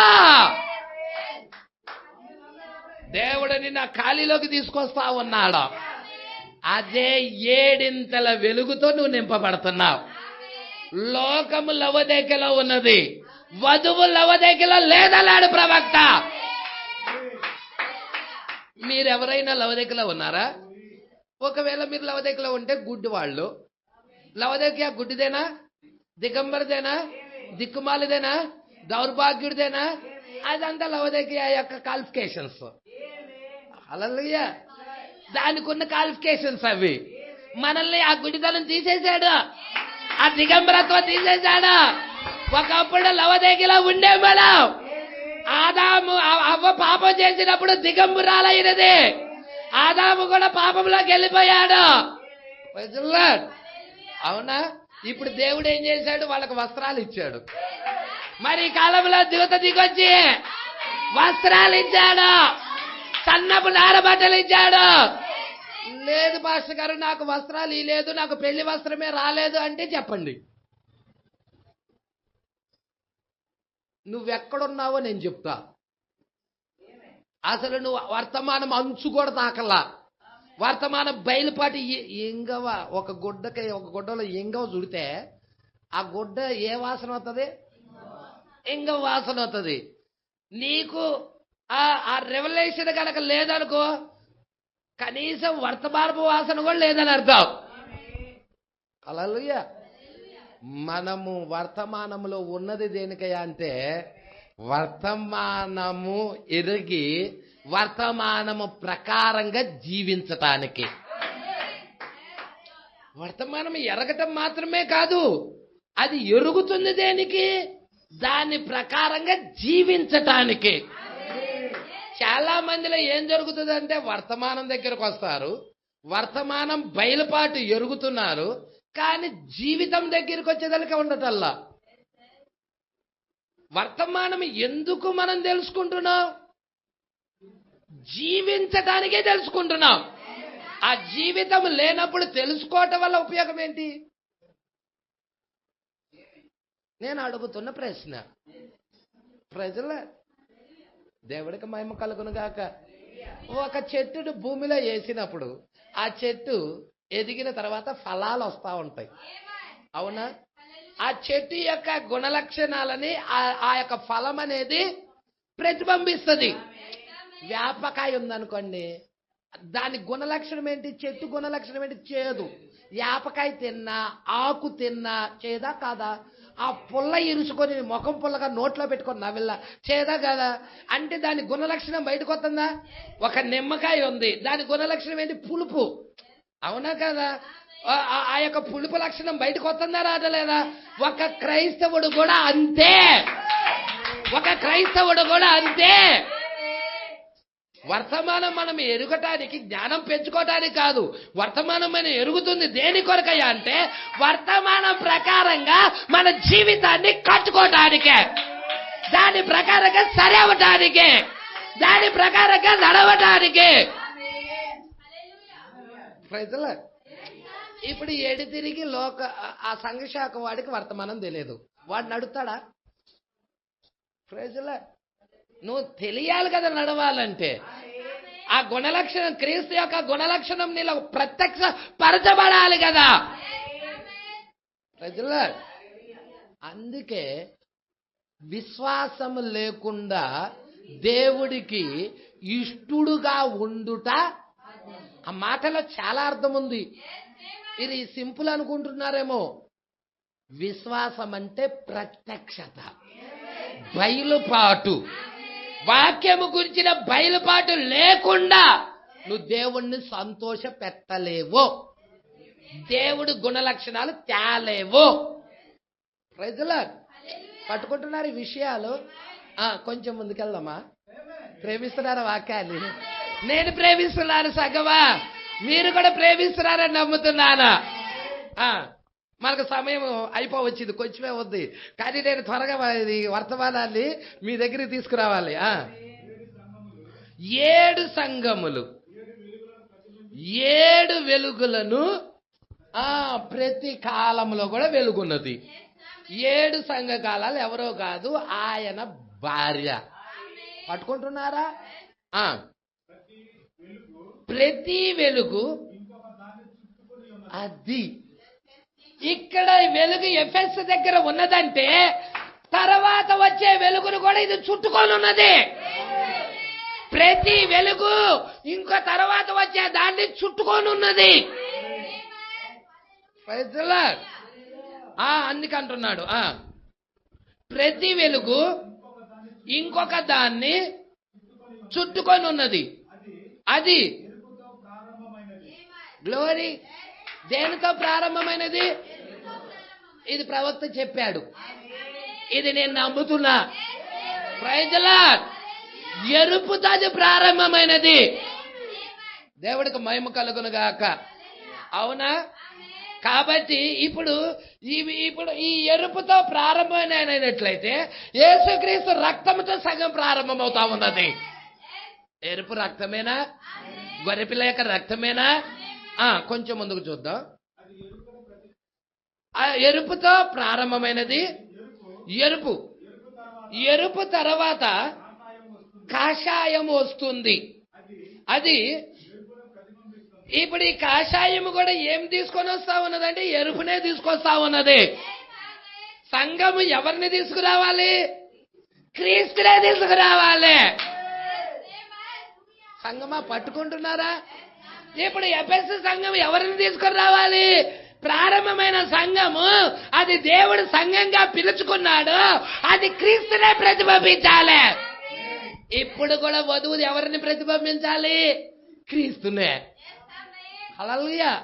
అందుకే నేను ఎత్తైన విషయాలు తాకవలసి ఉన్నాయి, లోతైన సంఘటనలు తాకవలసి ఉన్నాయి. నేను రెయిన్బో గురించి మాట్లాడడం లేదు, నేను 7 సంఘకాలాల గురించి మాట్లాడుతున్నాను. 7 సంఘకాలాల్లో ఉన్న వధువు గురించి మాట్లాడుతున్నాను. ఆ రెయిన్బోలో ఏ విధముగా జరుగుతున్నదో ఇక్కడ కూడా సంఘకాలాల్లో కూడా అలాగే జరుగుతున్నది. చూడండి, అది ఎరుపును ప్రతిబింబిస్తుంది.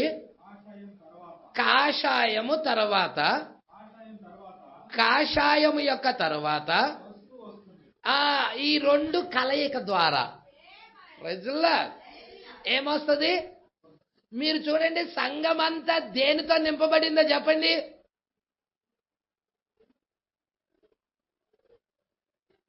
మర్చిపోయారా? మరకతము. మరకతము. మరకతం అంటే ఏంటో కలర్ చెప్పండి. పసుపుతో కూడిన పచ్చని రంగు. అవునా కదా? ఇప్పుడు అక్కడ మరకతము కనబడుతుంది. 7 సంఘకాలాల్లో మరకతము కనబడుతుంది. పసుపుతో కూడిన పచ్చని రంగు. పట్టుకుంటున్నారా సంగమా? ఇప్పుడు ఎరుపు తర్వాత కాషాయము, ఈ 2 కలయిక ద్వారాగా పసుపు వస్తుంది. తరువాత కాషాయం. అది ఆ పసుపు అనేది ఎలా వస్తుందంటే ఎరుపు మరియు కాషాయము కలయిక వల్ల వస్తుంది. పసుపును తయారు చేస్తుంది. అది అంటే యేసుక్రీస్తు యొక్క వెలుగును తయారు చేస్తుంది. పసుపుతో కూడిన పచ్చని రంగును తయారు చేస్తుంది. అంటే ఆయన ఆరాధనది, ఆయన యొక్క ఆరాధనలో కనబడతా ఉన్నది. నీవు చూస్తే అగ్ని యొక్క రంగేనా అది? అగ్ని యొక్క రంగేనా అది? మీరు చూడండి, ఏలియా ఆ యొక్క బలిపీఠం మీద, హల్లెలూయా, బలిపీఠం మీద ఆ దహన బలిగా పశువుని అర్పించినప్పుడు, హల్లెలూయా, దాన్ని ఆ యొక్క ఇజ్రాయేల్ గోత్రాల లెక్క చొప్పున 12 రాళ్లు తీసుకున్నాడు. అవునా? మీకు షార్ట్ కట్ లో చెప్తున్నా, ఎందుకంటే చాలా లోతైన సబ్జెక్ట్ ఇది. ఎందుకంటే ఇజ్రాయేల్ గోత్రాల లెక్క చొప్పున 12 రాళ్లు ఎలాగ ఏలియా తీసుకున్నాడో మన కాల ప్రవక్త అపోస్తుల లెక్క చొప్పున 12 తీసుకున్నాడు. అపోస్తులు 12 మందేనా? అపోస్తుల బోధ పాడైపోయిందా? ఏలియా దినాల్లో కూడా అక్కడ కూడా బోధ పాడైపోయినదా? పునాదులు పాడైపోయాయా? మరి ఈ రోజు కూడా పునాదులు పాడైపోయాయా? మరి ప్రవక్త వచ్చి పునాదులు తిరిగి మరలా కట్టాడా? ఈ విషయాలన్నీ మీరు పట్టుకోవాలి. ఇక్కడ ఆయన చక్కగా కట్టెలు పేర్చాడు, పశువును వధించాడు. తర్వాత ఆ పశువును నీళ్లతో తడపమన్నాడు. ఆ కందకము పొర్లేలాగా నీళ్లు 1 సారి 2 సార్లు 3 సార్లు పోశారు. తర్వాత ప్రార్థించాడు. నీ సెలవు చొప్పున చేశాను ప్రభువా అన్నప్పుడు ఆకాశము నుండి అగ్ని దిగొచ్చి ఉన్నది. ఆ బలి అర్పణ దహించి వేసి ఉన్నది. పసుపుతో కూడిన పచ్చని రంగు. పట్టుకుంటున్నారా? అగ్ని స్తంభం రంగు కూడా అదే. హల్లెలూయా, అగ్ని రంగు కూడా అదే. సింహాసనం దగ్గర ఉన్న రంగు కూడా అదే. వర్షపు ధనుసులో ఉన్న రంగు కూడా అదే. 7 సగకాలాల్లో ఉన్న రంగు కూడా అదే. ఆయన భార్య దగ్గర ఉన్న రంగు అదే. ఎంత ఆనందము! Praise the Lord. వాక్యంలో నిన్ను నువ్వు చూసుకుంటున్నావా? ఎంతమంది చూసుకున్న వాళ్ళు ఆమె చెబుతారా? నిజముగా వాక్యంలో నా స్థానం మీద నేను చూసుకోగలుగుతున్నాను, నేను ఎరగగలుగుతున్నాను. Thank you my lord. చెప్పగలవా? దేవుడికి థ్యాంక్ యూ చెప్పగలవా? అందుకే ఇక్కడ అంటున్నాడు. ఇక్కడ చూడు, అది ఎరుపు మరియు కాషాయము ఏదది? పసుపు. అవునా? అవునా? ఎరుపు యేసుక్రీస్తు రక్తము, ఆ కాషాయం ఒక విశ్వాసి. ఈ 2 కలయిక ద్వారాగా ఏమొస్తా ఉన్నది? పసుపు వస్తా ఉన్నది. హల్లెలూయా. తర్వాత పచ్చ కూడా ఉందా? అదే కదా మరకతం అంటే. ఇంకోటి కూడా ఉంది మరకతం. తర్వాత ఆయన యేసుకెళ్ళి ఏం చెప్పాడండి? అయ్యో మళ్ళీ వెనక్కెళ్ళి చూసుకోవటమేనా? దీంట్లో రాసుకోవాలి. దేంట్లో రాసుకోవాలి? మీ నోట్స్ ఇక్కడ ఉండిపోవాలండి. ఓన్లీ మరకతము గురించేనా? ఇంకోటి ఏదో చెప్పాడు యేసుకెళ్ళి. హల్లెలూయా. ఎంతమందికి అర్థమవుతా ఉన్నదో, ఎంతమంది గ్రహిస్తా ఉన్నారో. ఇదంతా తెలియాలంటే ఫాలో అవ్వాలండి. ఆ రోజు వచ్చి తెలియాలన్నా తెలియవు అవి. అర్థమవుతుంది? ఎందుకంటే ప్రతి దానికి లింకప్ ఉంటుంది. నీకు యెహెజ్కేలుకి తీసుకెళ్తుంది, ఆదికాండం తీసుకెళ్తుంది, దానియేలుకి తీసుకెళ్తుంది, ఇర్మియాలోకి తీసుకెళ్తుంది, ప్రకటన గ్రంథాలోకి తీసుకెళ్తుంది. అర్థమవుతుందా? ప్రతి దానికి లింక్ ఉంటుంది. పట్టుకుంటున్నారా? ఇప్పుడు మనము పసుపు ఎలా వస్తుందని చెప్పి చూసాం. పసుపు రంగు, ఎరుపు కాషాయము కలయిక ద్వారా పసుపు వస్తుంది. అవునా? ఇప్పుడు మనం మరకతంలో ఓన్లీ పసుపు ఒకటే కాదు, పసుపుతో కూడిన పచ్చని రంగు. అవునా? ఇక్కడ కొంచెం పచ్చని రంగు దగ్గరికి వస్తున్నాడు, మీరు జాగ్రత్తగా పట్టుకోండి. పచ్చ పచ్చ నీలము కలిస్తే, నీలము పచ్చ రెండు కలిస్తే వచ్చేదే నలుపు. పట్టుకుంటున్నారా? నలుపు ఎలా తయారవుతుందో చెప్తున్నాడు. పచ్చ రంగు నీలం రంగు ఈ రెండు కలయిక ద్వారాగా నలుపు వస్తుంది. తరువాత ఇప్పుడు పచ్చ నిండైన నీలం, ఆ తర్వాత నిండైన నీలము నుండి ఇప్పుడు ఊదా రంగు వస్తుంది. ఇది చూసావా ఒకదానికొకటి ఎలా లింకులు ఉన్నాయో? ఊదా రంగు రావాలంటే రెండు రంగులు కలయిక. అవునా? పట్టుకుంటున్నారా మీరు? నిండైన నీలం రంగు తర్వాత ఈ పచ్చ రంగు కలయిక ద్వారాగా ఏమొస్తుంది? ఊదా రంగు వస్తుంది. ఆ తర్వాత ఆ నిండైన నీలము నుండి ఊదా రంగు వస్తుంది. అది నీలములో భాగమై ఉన్నది. ఊదా రంగు కూడా దేనిలో భాగమై ఉన్నది? నీలము రంగులో భాగమై ఉన్నది. హల్లెలూయా! మీరు దాన్ని చూచుటలేదా?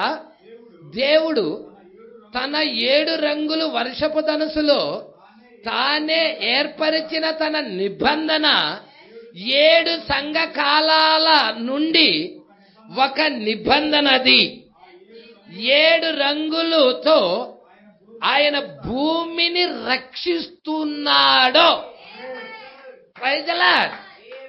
ఈరోజు 7 సంఘ కాలాల ద్వారాగైనా రక్షిస్తుంది. 7 రంగులది అది నీడ.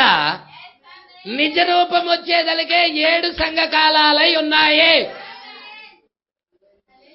పట్టుకున్నాడా? ఇంకొంచెం ముందుకెళ్తే మీకు క్లియర్ అవుతుంది ఈ పేర. ఆయన ఏమి చేయును జ్ఞాపకం ఉంచుకోండి.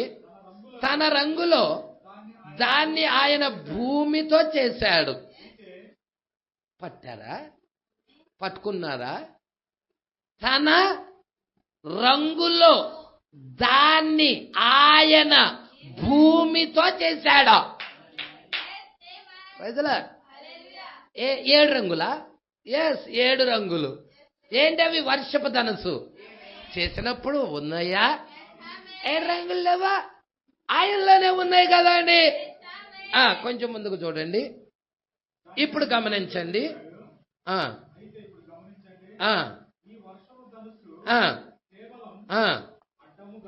అడ్డముగా భూమి మీద సొగభాగం మాత్రమే కప్పుతుంది. అవునా? అంటే సొగభాగం. నోవాహు దినాల్లో ఉన్న వర్షపు ధనుసు భూమి మీద సగభాగం. 7 సంఘకాలాలు భూమి మీద ఉన్న సగభాగం.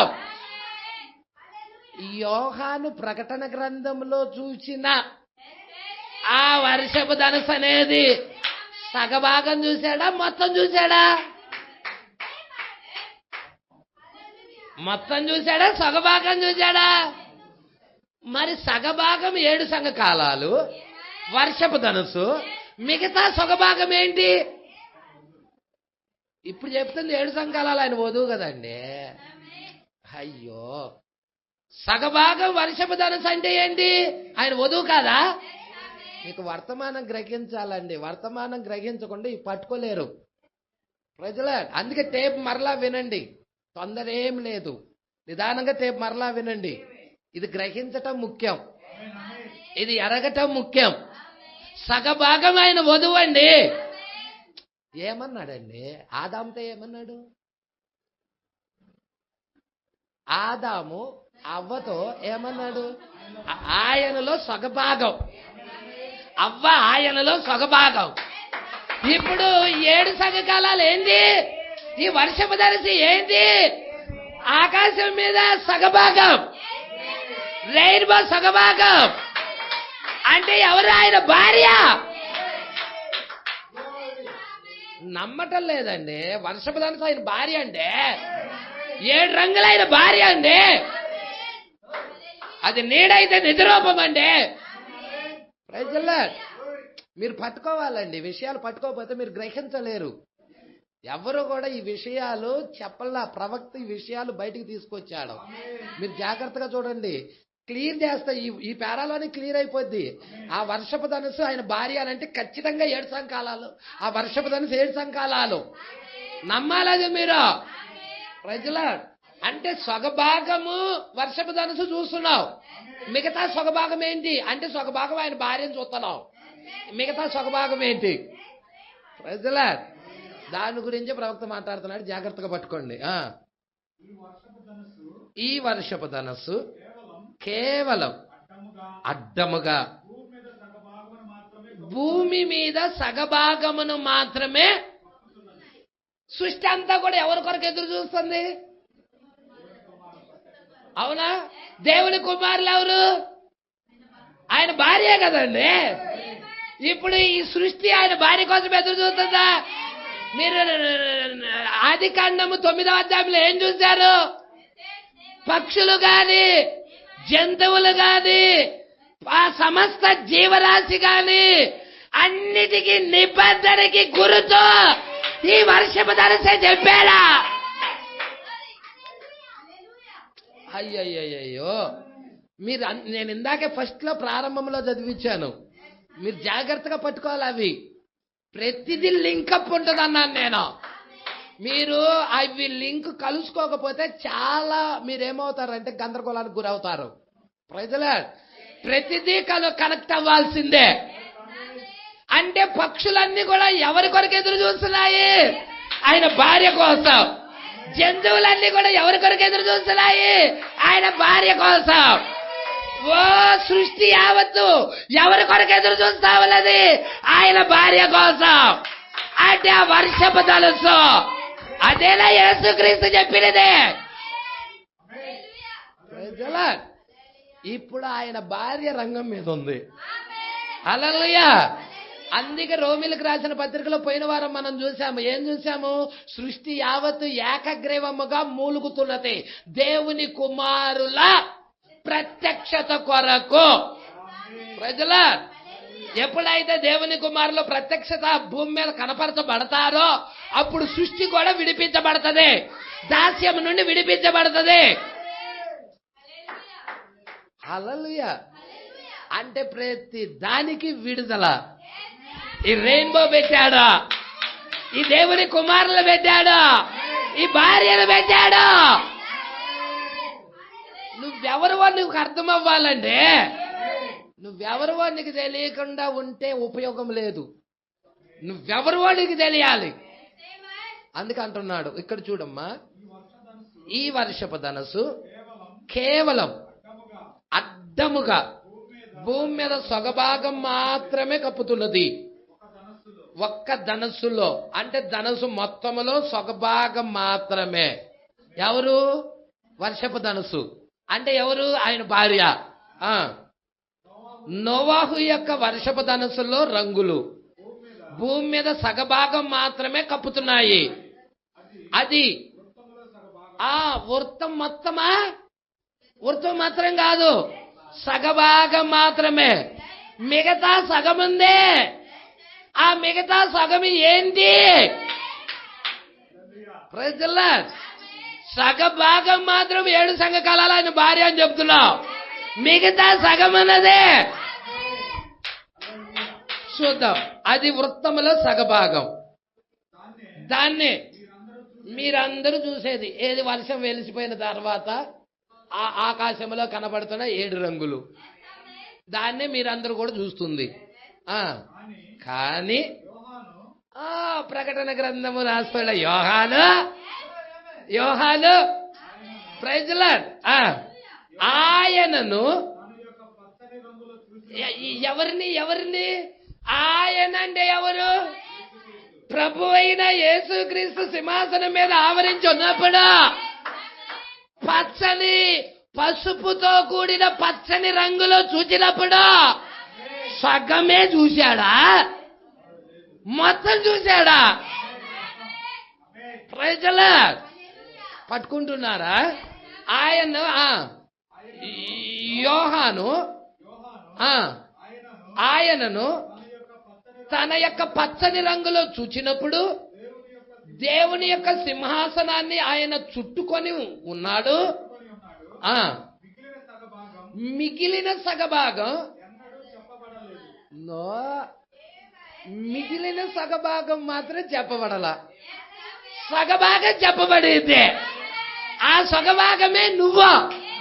7 సగకాలాల్లో వధువు. ఆ యొక్క సృష్టికి విడుదల, భూమికి విడుదల, భూమికి విమోచన, సృష్టి యావత్తుకి విమోచన, మానవ జాతికి విమోచన. పట్టుకుంటున్నారా? సగభాగం చెప్పబడినది. మిగిలిన సగభాగం ఎన్నడూ చెప్పబడలేదు. భూమి కేవలం ఒక సగము వృత్తమును మాత్రమే, అది కేవలం సగము మాత్రమే. అవే ఆ వృత్తం ఏదో కాదు, ఆ కప్పుతున్న ఆ 7 రంగులతో కప్పుతున్న ఆ ధనుసు ఏదో కాదు, ఆ సగము ఏదో కాదు, 7 సంఘకాలాల్లో. ప్రవక్త క్లియర్ చేశాడా? అంటే 7 సగకాలాలు ఎవరు? ఆయన భార్య. Praise the Lord, praise the Lord. ఇది నీకు సామాన్యంగా అర్థం కాదండి. ప్రత్యక్షత లేకుండా అర్థం కాదు. ఇది ప్రత్యక్షత ద్వారా మాత్రమే నువ్వు పొందుకోవాలి. ఇది ఇక్కడ చూడద్దాం. కానీ ఆయనను యోహాను చూశాడా? మొత్తం చూశాడు. సగభాగం కాదు ఆయన చూసినది, మొత్తం పూర్తిగా చూశాడు యోహాను. ప్రకటన గ్రంథంలో పూర్తిగా చూశాడా? కానీ ఆయనను యోహాను అపరంజి రంగులో చూచినప్పుడు, పట్టుకున్నారా? ఇందాక మరకతము, అపరంజి. ఏంటి అపరంజి? పసుపుతో కూడిన పచ్చని రంగు. మరకతం ఏంటి? పసుపుతో కూడిన పచ్చని రంగు. ఏస్కేల్ దాన్నే చెప్పాడా? యోహాను దాన్నే చెప్పాడా? అయ్యో, మీరు పట్టుకుంటున్నారా? నోవా కాలంలో కూడా అదేనా? దేవుడికి మహిమ కలగనగాక. ఇక్కడ చూడు, అపరంజి రంగు ఆయన చుట్టూ ఉన్నది, సగభాగము కాదు. భూమిని సగభాగం కప్పుతుంది. ఏంటది? వర్షపు ధనుసు. అంటే ఆయన భార్య. దేని కొరకు? భార్య ఎప్పుడైతే ఇక్కడి నుంచి తీసేయబడితో భూమికి తీర్పు వస్తుంది. అప్పుడు దాకా తీర్పు ఆగుతుంది. ఆయన భార్య భూమి మీద ఉన్నంతసేపు తీర్పు ఆగుతుంది. అర్థమవుతుందా? హల్లెలూయా. ఇక్కడ చూడండి, అపరంజి రంగు ఆయన చుట్టూ, అంటే అది ఒక పసుపుతో కూడిన పచ్చని రంగు అనేది ఆయన చుట్టూ ఉన్నది. సగభాగం ఉన్నదల్లా, మొత్తం వృత్తమంతా ఉన్నది. Praise the Lord. ఆయన చుట్టూ ఉన్నది. మరియు మధ్యలో ఖాళీగా ఉండే ఒక వృత్తము హాలో వలె కప్పబడి ఉన్నది. అది హాలో వలె అదేమై ఉన్నది? కప్పబడి ఉన్నది. Praise the Lord. చెవి గలవాడు వినును కాక. హల్లెలూయా. ఇదంతా వ్యక్తిగత రెవల్యూషన్, వ్యక్తిగత ప్రత్యక్షత మీద ఆధారపడి ఉంటది. ఆ సగము యొక్క భాగము గురించి నీకు అర్థం అవ్వాలంటే ప్రైజ్ ది లార్డ్. హాలో వలె కప్పబడి ఉన్నది. మధ్యలో ఖాళీగా ఉండే ఒక వృత్తము హాలో. అది ఆ మధ్యలో ఉన్నది చూసావా? అది హాలో. మధ్యలో ఖాళీగా ఉండే ఒక వృత్తము హాలో. అపరంజి రంగులో ఆయన చుట్టూ ఉన్నది. గమనించారా? ఒక రంగు మనకున్నది ఒక్కడే దేవుడు, ఒకే ఒక్కడు దేవుడు. హల్లెలూయా. అన్నిటి ద్వారా మరియు అన్నిటిలో కానీ అక్కడ 7 సంఘకాలాలు కూడా ఉన్నాయి. ఈ రివల్యూషన్ మీకు అర్థమవును గాక, ఈ ప్రత్యక్షత మీరు పొందుకొందురు గాక. హల్లెలూయా. అక్కడే 7 సంఘకాలాలు ఉన్నాయా? అక్కడే సింహాసనం దగ్గరే ఉన్నాయి ఆ వర్షపు ధనుసు. మీరు ప్రకటన 10లో చూసారా? బలిష్ఠుడైన వేరొక దూత పరలోకము నుండి దిగొచ్చినప్పుడు ఆయన మేఘము ధరించుకొని ఉండేను. ఆయన శిరస్సు మీద అది మేఘములో వర్షపు ధనుసు. చూసారా? శిరస్సు మీద, ఆ మేఘము లోపల శిరస్సు ఉంది, ఆ శిరస్సు మీద వర్షపు ధనుసు. 7 దూతలు, 7 సంఘకాలాల్లో ఉన్న 7 దూతలు. Praise the Lord. ఈ ప్రత్యక్షతను మీరు పొందుకుందురు గాక. సృష్టి అంతా ఎదురు చూస్తుంది దాని కొరకు, మనిషి కుమారుడు ప్రత్యక్షత కొరకు. హల్లెలూయా. ఎప్పుడైతే మనిషి కుమారుడు భూమి మీద ప్రత్యక్షం అవుతున్నాడో, నోవాహు దినాలు ఎలాగున్నాయో మనిషి కుమారుడు రాకడ దినాలు, మనిషి కుమారుడు రాకడ దినాల్లో మేఘముతో వస్తాడాయన. ఆ మేఘంలో వచ్చినప్పుడు వర్షపు ధనుసు ఉంటది. పట్టుకుంటున్నారా? ఆ మేఘంలో వర్షపు ధనుసు ఉంటది. ఇది సర్వ ప్రపంచానికి టోకెన్, రాకడ టోకెన్, రాకడకు సంబంధించిన టోకెన్. Praise the lord. పట్టుకుంటున్నారా సంగమా? ఈ ఎంతమంది గ్రహిస్తున్నారు? Praise the lord. మీరు చూడండి, నోవాహు దినాలు ఎలాగున్నాయో మీరే చెప్పండి. మనుష్య కుమారుని అంటే రాకడ జరిగిందా జరగలేదా?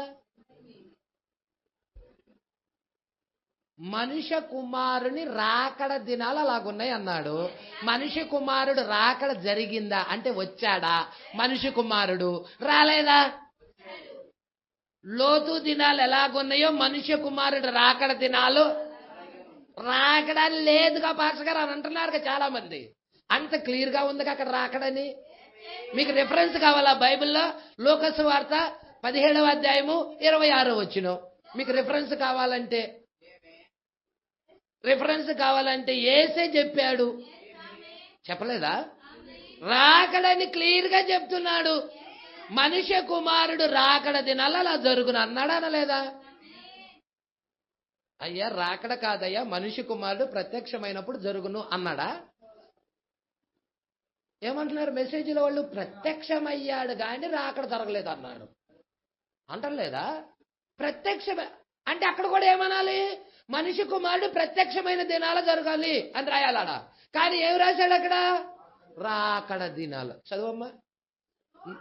నోవాహు దినములలో జరిగినట్టు మనిషి కుమారుని దినములలోను జరుగును. నోవాహు ఓడలోనికి వెళ్ళిన దినమున జనులు తినుచు ఆ ఆ ఆ ఆ ఆ ఆ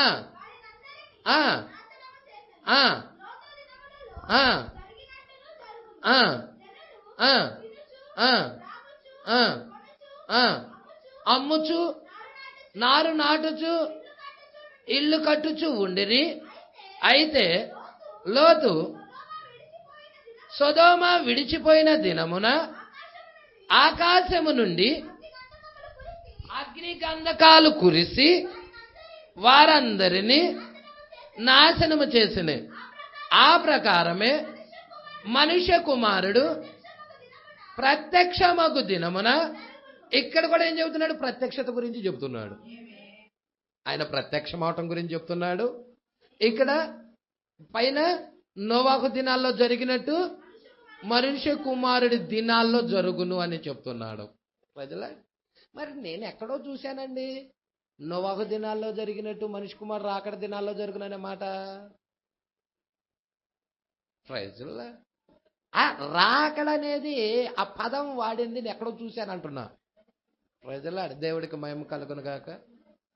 వర్తమానాల్లో చెప్పారో లేకపోతే చూద్దాం, అది వెరిఫికేషన్ చేద్దాం. ఇక్కడ మాత్రం కనపడలేదు. దేవుడికి మహిమ కలుగును గాక. సరే చూద్దాం, దేవుడికి మహిమ కలుగును గాక. మరి గమనించండి, ఏంటంటే నోవాహు కాలంలో ఆయన వర్షపు ధనుసును పెట్టేశాడు. అదే విధముగా మేఘంలో కూడా ఏం పెట్టేసేసాడు? మేఘంలో వర్షపు ధనుసును పెట్టాడు. ఇదంతా గుర్తై ఉన్నది, టోకెన్ అయి ఉన్నది, విడిపించేదై ఉన్నది. ప్రజల ఇక్కడి నుంచి మన ప్రవక్త ఏం చెప్తున్నాడంటే, ఇక్కడ నుండి ప్రారంభం అండి. రాకడ అనేది మనుష్య కుమారుడు ప్రత్యక్షమైన దినము దగ్గర నుండి ప్రారంభం. ఎక్కడతో అది ముగింపు అంటే ఎత్తబాటుతో ముగింపు. ఇది నమ్ముతున్నది. హల్లెలూయా. ఏంటండి, ఎక్కడతో ప్రారంభం అవుతుంది? మనుష్య కుమారుడు మేఘం ధరించుకొని రావటంతో ప్రారంభమవుతుంది. ఎక్కడితో ముగించబడుతుంది? ఎత్తబాటుతో ముగించబడుతుంది. ఎలా చెప్తున్నావు పాస్టర్ గారు అంటే, నేను పౌలు గారు చెప్పిన దెస్సలోనిలకు రాసిన పత్రికలో చెప్పిన ప్రకారంగా ఆర్భాటము, ప్రధాన దూత శబ్దము, దేవుని బూరతో పరలోకము నుండి ప్రభువు దిగొచ్చును అనే దానినే ఆసరాగా చేసుకొని చెప్తున్నాం. ప్రజల దేవుడికి మహిమ కలుగును గాక. మరి ఈ విషయాలు జాగ్రత్తగా మీరు గమనిస్తారని నమ్ముతున్నాను. దేవుడు మాటలు దీవించిన గాక. నెక్స్ట్ వారం మనం 80వ పేర దీంట్లో ఒక డైమండ్ గురించి చెప్తాడండి. ఏంటది? డైమండ్. ఈ డైమండ్ గురించి చెప్తాడు. ఈ డైమండ్ గురించి 7 రంగులు ఈ డైమండ్ ఏం చేస్తుంది? 7 రంగులు ఏం చేస్తుందండి ఈ డైమండ్? హల్లెలూయా. ప్రతిబింబిస్తుంది. ఎన్ని రంగులండి? 7 రంగులు. ఇదిగోండి, ఇక్కడ చదివానండి నేను. ఇందాక ఎక్కడో చదివాను అనుకున్నాను. మత్తయి సువార్త 24వ అధ్యాయము 37వ వచనం చూడండి. లూకా కాదు, మత్తయి చూడండి. నోవహు దినములు ఎలాగుండునో మనుష్య కుమారుని రాకడయును అలాగే ఉండును. ఓకేనా? చెప్పాడా? నేను చదివి గుర్తుంది, అందుకే ఆ మాట వాడాను మళ్ళీ. ప్రజల అది ఎక్కడ చదివానా ఏమిటా అనుకుంటా ఉన్నాను. ఇది మత్తయిలో రాశాడు. దాన్ని ఏమని రాశాడు? నోవాహు దినాలు ఎలాగుండునో మనుష్య కుమారుని రాకడను అలాగే ఉండును. ఉందా అండి? రాకడని ఉన్నదా? ఇది జరిగినదండి. ఇదే 63లో జరిగినది. హల్లెలూయా. దేవుడికి మహిమ కలుగును గాక. పట్టుకుంటున్నారండి? ఇంకా కొంచెం నువ్వు కిందకు వస్తే, జల ప్రళయమునకు ముందుటి దినాల్లో నోవాహు ఓడలోనికి వెళ్ళిన దినము వరకు వారు తినుచు త్రాగుచు పెండ్లి చేసుకొనుచు పెండ్లికిచ్చుచు ఉండిరి.